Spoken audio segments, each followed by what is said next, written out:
Welcome to Let Me Fix This. Enjoy the video. You start by checking the charger and cable. If the wall brick is USB-C, you want a USB-C to Lightning cable for best results. If it is USB-A, use a USB-A to Lightning cable.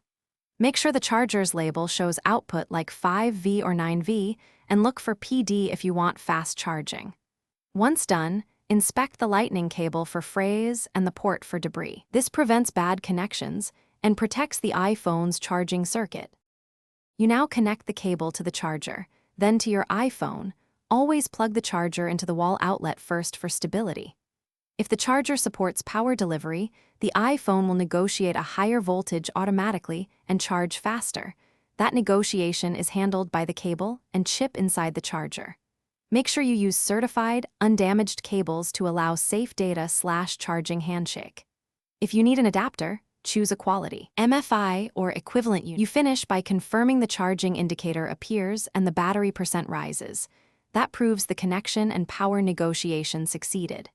If charging is slow, try the original Apple cable or another certified Lightning cable because cable resistance often limits current. If nothing happens, check both ports for lint, restart your iPhone, and test a different outlet or charger. One quick troubleshooting tip. A restart plus reseating the cable fixes many handshake problems. If it persists, stop.